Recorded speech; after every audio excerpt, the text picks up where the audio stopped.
I bought my parents a house, the very one my mother used to dream about while standing in our worn out kitchen, saying quietly, maybe someday. I didn't just put money into it. I poured in the hope that one day they would see me not just as the youngest, not just as the one who came after everything important had already happened, but as a grown woman who had built something real. I wasn't waiting for applause. I simply wanted to be seen. But sometimes life doesn't answer with gratitude. Sometimes it answers with silence. Sometimes it answers with a party you're not invited to, in the house you paid for. Sometimes it answers with a phrase that sounds casual but cuts deep. You're always so busy, we didn't want to bother you. It took me a while to understand that in order to get my voice back, I didn't need to shout. I didn't need a speech. I just needed one word. No. That's how it all started, with a single signature at the bank, a signature I thought would change everything. My name is Emily Hudson. I'm 34 years old and I live in Austin, Texas. For the last 7 years, I've been building a business from the ground up.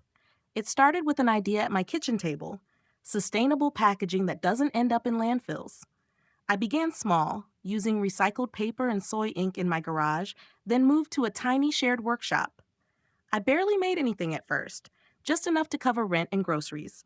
But I kept going. I pitched to local markets, small boutiques, eventually to restaurants. I failed a lot.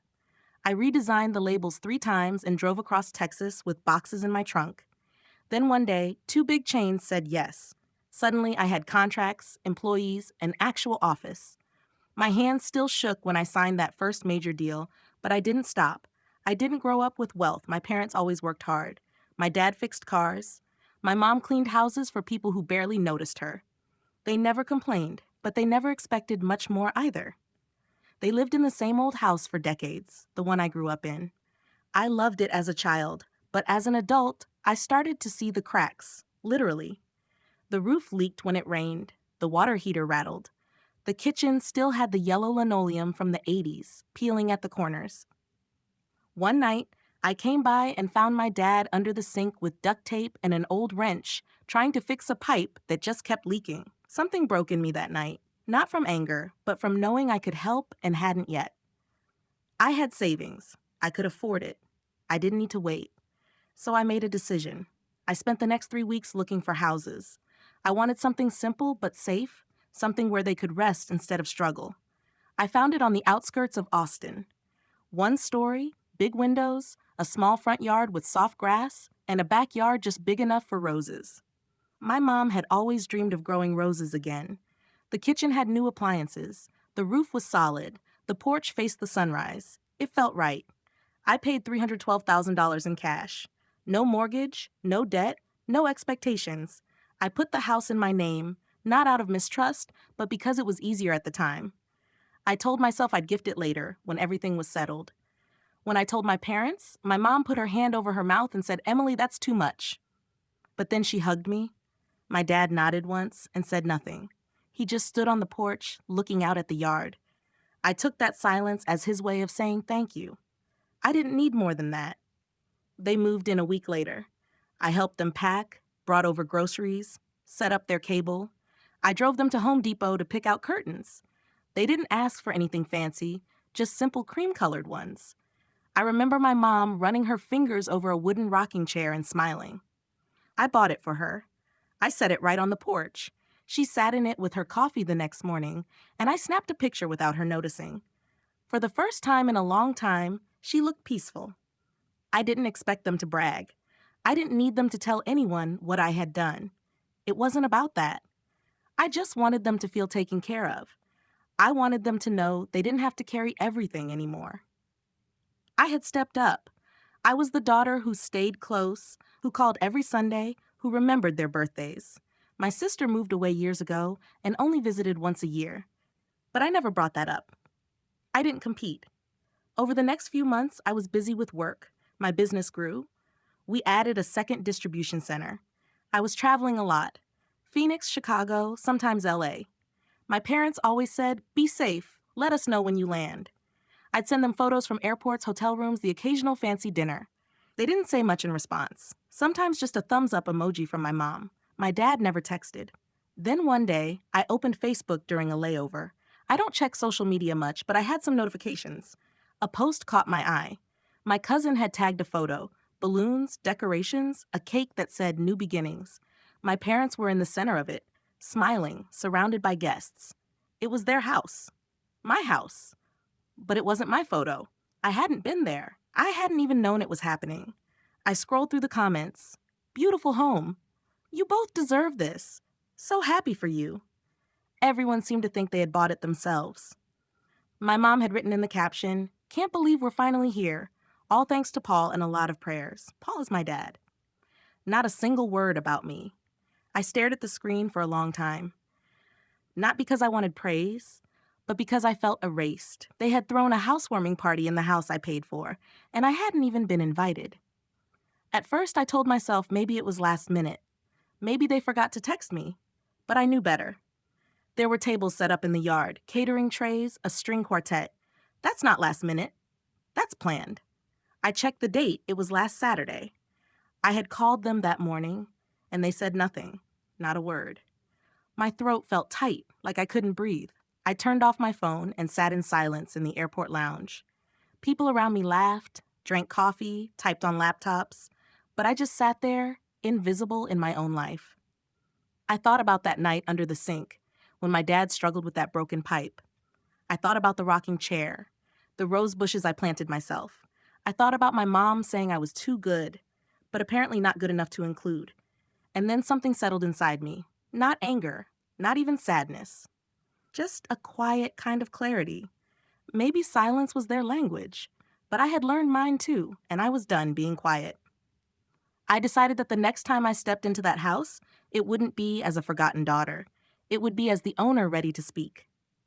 The first few weeks after they moved in, they sent me pictures every couple of days. My dad resting in a hammock we'd picked out together. My mom holding a pie in the new kitchen, smiling like she hadn't smiled in years. I was glad to see them like that. Really. It made me feel like I'd done the right thing. I saved those photos. I showed a few to my coworkers, even printed one out and kept it on my fridge. That image of them finally relaxing, finally having something easy, was worth everything I'd spent. I didn't visit often, but not because I didn't want to. Work kept me busy. I had client meetings, trade shows, calls at odd hours. I was flying from city to city trying to keep contracts alive and expansion on track. Still, I always tried to check in. I'd send a text, sometimes just one word, "Okay?" And my mom would reply, "All good," or "Busy day." I didn't take it personally. I thought maybe they were adjusting to the new place. Maybe they needed space. Or maybe they were tired. They were getting older, after all. I ignored the small silence that was growing between us. I didn't want to see it. I kept telling myself I had given them peace, and peace sometimes meant distance. My head was full of numbers, margins, shipments. I didn't have time to overthink a short message or a missed call. It wasn't cold, I thought. Just quiet. And that was fine. Then one afternoon in late September, I had a gap between meetings. I sat down with a sandwich and opened Facebook for the first time in weeks. I wasn't even thinking about anything. I just scrolled while chewing. Then I saw it. My cousin Rachel had posted a picture. At first, I didn't recognize the house, the decorations, the crowd, the lighting. It all looked strange. But then I saw the porch, the garden, the windows I had helped pick out. It was my house, their house, the one I bought. There were balloons everywhere, white and gold. A large banner over the door said, "Welcome to your forever home." The front yard had tables set up, food trays, a few kids running around. It looked like a full celebration, the kind people plan for weeks. The caption said, "So happy to celebrate Aunt Meg and Uncle Paul in their beautiful new place. They deserve all of this and more." I blinked. I read it again. Then I checked the time the photo had been posted, 2 hours ago, and the party was happening right now. My heart started racing, but my body just froze. I kept scrolling. There were more photos. My mom hugging someone near the buffet table. My dad laughing with his brother near the grill. A group shot of the whole family, people I hadn't seen in years, all standing together in front of the house. Except me. I wasn't there. I hadn't even known this was happening. No one told me. No one invited me, not even out of politeness. I sat there staring at those pictures, trying to make sense of it. I thought maybe I'd missed a message. I opened my texts. Nothing. I checked my email, just in case. Nothing. No call, no invitation, no word at all. My hands felt cold. I kept trying to think of a reason. Maybe it was last minute. Maybe they assumed I was too busy. Maybe they meant to invite me and forgot. But nothing added up. The table settings were too perfect. The guest list was too big. The decorations were clearly custom. Someone had even ordered a cake shaped like a house. That takes time, and someone made a choice not to include me. I looked through the comments. Everyone praised them for finally having a beautiful place to call their own. Some even said things like, "You earned it. Nobody deserves it more. What a beautiful gift for two beautiful people." And not once, not one single time, did anyone mention me. Not in the tags, not in the replies, not even a thanks to Emily. I didn't exist in that story. I shut my laptop and just sat there. I didn't cry. I didn't yell, but it felt like something inside me cracked a little, like a seam had quietly torn open. I had poured $312,000 into that house. I had taken time off to furnish it. I had planted the front bushes with my own hands.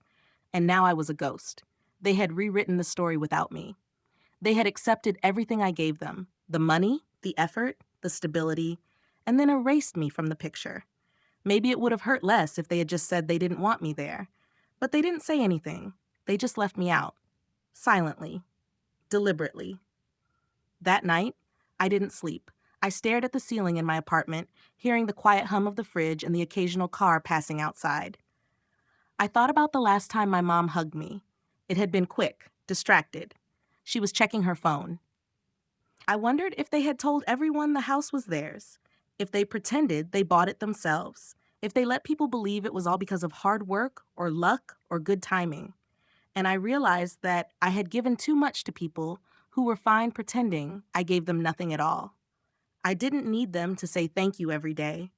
I didn't need a parade, but I needed to not be invisible.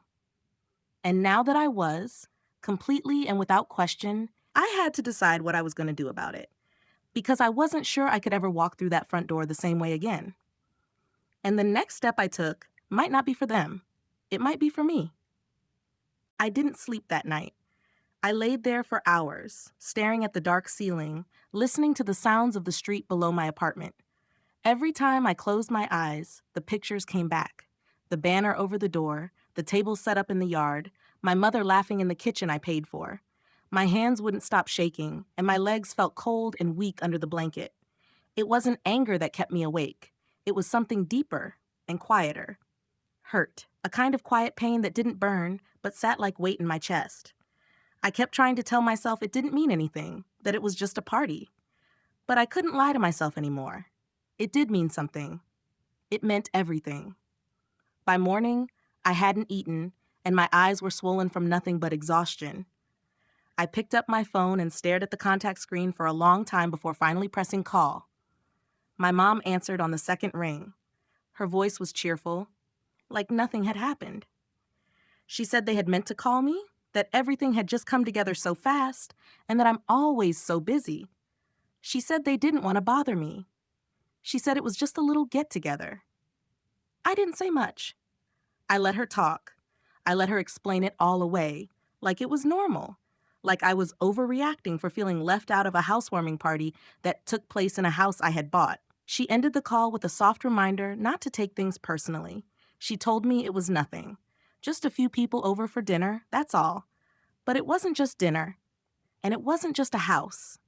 It was mine, and that made all the difference. That Sunday, I drove to the house after dark. I waited until I knew the party was over, until I was sure they wouldn't be home. The streets were quiet, and a few leftover paper lanterns still hung from the porch. The driveway was empty. I parked down the block and walked the rest of the way. The grass I paid to have seeded was soft under my shoes. The porch light was still on. I opened the gate, walked up the path, and gently turned the front doorknob. It was unlocked. I stepped inside slowly. The air smelled like something sweet, like frosting and fruit punch. The lights were off, but the moonlight through the windows was enough to see.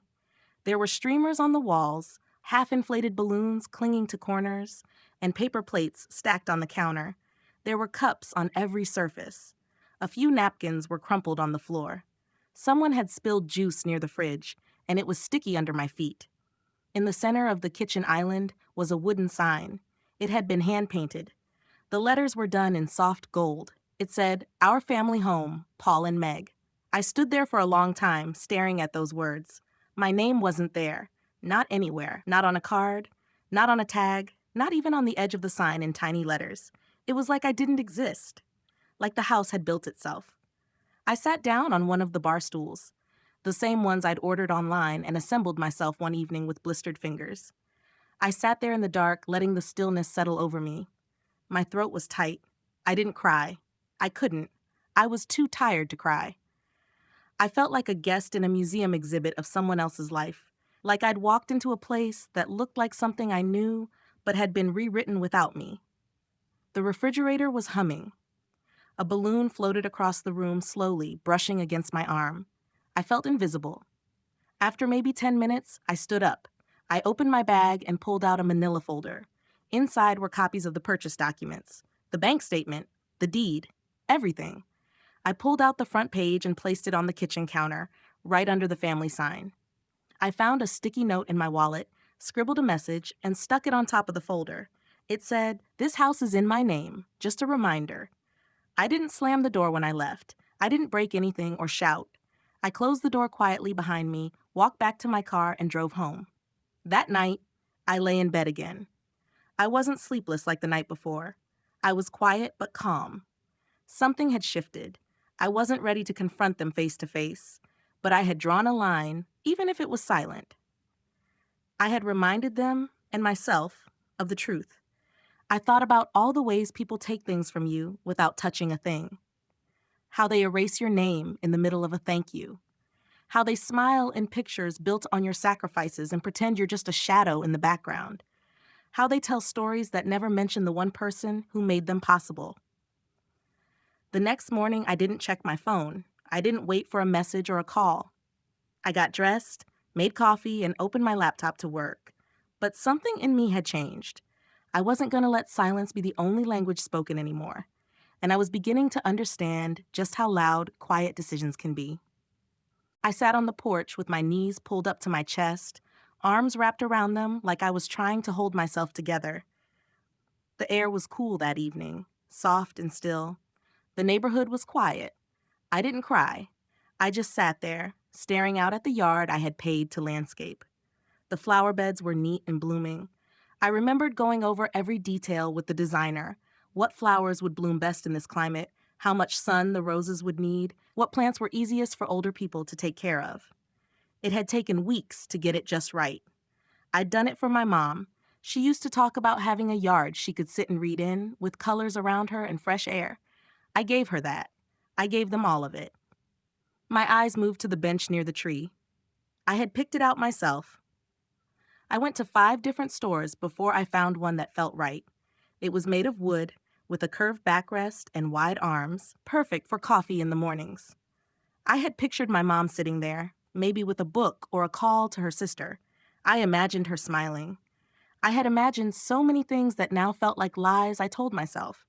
After a while, I stood up and walked back inside. The house was clean now. Someone had taken the decorations down. The counter was cleared. But I could still feel the party in the air, like its presence hadn't fully left. I could feel the echoes of conversations that didn't include me, laughter that didn't wait for me to arrive. I walked to the living room, pulled my folder from my bag, and placed it on the coffee table. It held all the legal documents, the deed, the payment records, the closing statement from the title company, everything that proved the house was mine. On top of it, I placed a small sticky note. I had written one sentence in black ink. It said, "This house is in my name, just so you remember." Then I walked out, quietly. I didn't slam the door. I didn't leave a note on the fridge. I just left. I didn't call them after that. I didn't text. I didn't send pictures or check in. I just stopped. And for a while, it was completely silent. No one reached out, and I didn't expect them to. I didn't even know what I'd say if they did. A week later, I got a message from my dad. It was short, just asked if I was okay. I didn't respond. Then he called. I let it ring. A few days later, he tried again. I turned my phone to silent. It wasn't about being dramatic. It wasn't about revenge. I just couldn't talk to them. I needed distance. I needed to remember what it felt like to be whole without having to beg for space in my own story. A month passed. Then a text from my mom came through. She said I had misunderstood everything, that they didn't mean to hurt me, that the party was never about showing off or ignoring me. She said I was reading too much into things, that it wasn't a big deal. I read the message 3 times and then deleted it. I didn't believe it. I knew what I saw. I knew how I felt. I knew what they let happen. 2 more weeks went by, and I got another message. This time, it was longer. They said they'd thought it over, and if it mattered so much to me, they were willing to transfer the house into my name. They wanted to make things right, they said. They were open to fixing it if I was open to talking. I sat on my bed, holding the phone in my hand, rereading their words. Then I typed a reply. It was just one sentence. It's already in my name. I sent it and put the phone down. I didn't wait to see if they replied again. I didn't need anything more. I had already said everything I needed to say. For the first time in weeks, I slept well that night. I woke up early the next morning and made coffee, feeling lighter than I had in a long time. I took a walk around my neighborhood. I passed dogs on leashes, kids riding bikes, couples drinking from paper cups and walking close to each other. The world looked normal again, not like a place I had to carry in silence. But later that week, a letter arrived in the mail, a plain envelope with my parents' return address. Inside was a handwritten note. No apology, no explanation, just a list of things around the house that needed repairs. The roof, the plumbing, the AC unit. At the bottom, it said, "Let us know what you can cover." I stared at that note for a long time, not because I was shocked, but because I wasn't. It confirmed everything I feared. They hadn't understood. They hadn't changed. I folded the letter back up and slid it into the back of a drawer. That night, I opened a new browser tab and typed in the name of a real estate agent. Something in me had shifted again, but this time it wasn't quiet. It was final.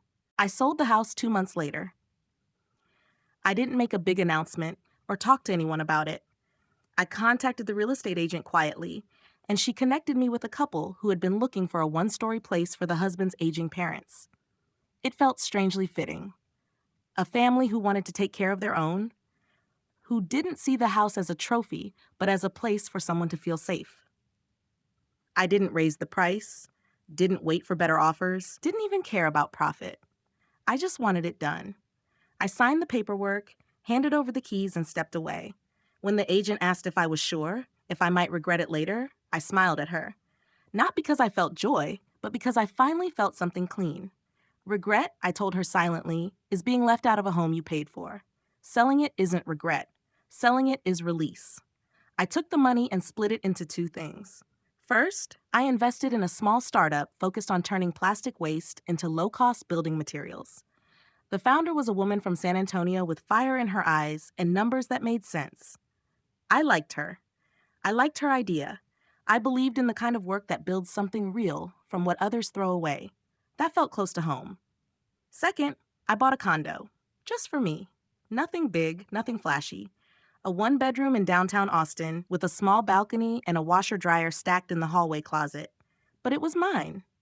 Mine alone. I furnished it simply.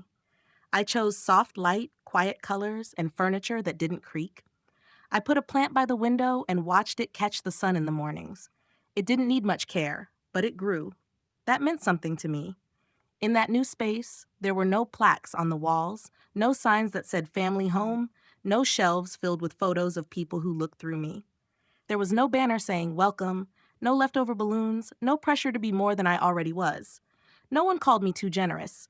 No one told me I misunderstood. No one tried to rename my silence as bitterness. In that quiet space, I was allowed to be exactly what I was: tired, healing, real. I worked hard during those months. The startup grew quickly. We got attention from environmental groups, schools, even small city contracts. I didn't lead it, but I supported it from behind. I gave them the room to expand, to breathe. That felt good. I had always given everything I had to people who didn't see it. Now I gave it to something that did. At night, I cooked simple meals and ate them alone without feeling alone. I walked to the grocery store and smiled at the woman behind the counter who always remembered, I don't like plastic bags. I slept with the window open when the weather was warm. and I woke up with the sun on my face. There was no one to tell me what to fix, no one waiting for me to prove anything. Sometimes when I looked in the mirror, I barely recognized myself, not because I looked different, but because I looked steady. There was no tightness around my eyes, no need to defend my place. I had made a choice and followed it all the way through. And that gave me a kind of peace I hadn't felt since childhood. I didn't block my parents' numbers. I didn't erase the past. But I stopped carrying it. I stopped opening messages that only brought guilt. I stopped rewriting myself into a version they could applaud. I just lived, quietly, intentionally, not for them, not against them, just for me. Some weekends, I would take a book to the park near the river and sit on a bench in the sun. I didn't check my phone. I didn't bring company. I just sat and read. People passed by with dogs and kids and ice cream cones, and I didn't envy them or compare myself to them. I didn't wonder if I should be doing more. I didn't ask myself what I needed to give next. I just let myself be. I started writing in a notebook again. Just small thoughts, sentences I liked, a line I heard on a podcast, a quote from a stranger.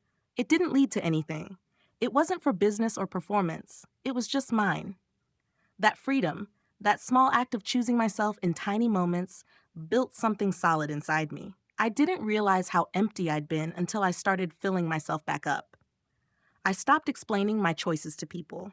If someone asked why I no longer went home for holidays, I just smiled and said I needed rest. If someone asked why I didn't talk about my family, I said I was focusing on the present. That was the truth in the only way that mattered. The more I lived in alignment with that, the easier everything became. I knew I wouldn't get an apology. I had made peace with that. But I also knew I didn't need one anymore. The apology would have helped, sure. But the real healing came from walking away. Because sometimes walking away isn't giving up. It's finally stepping into your own life. 2 years passed. I didn't send cards.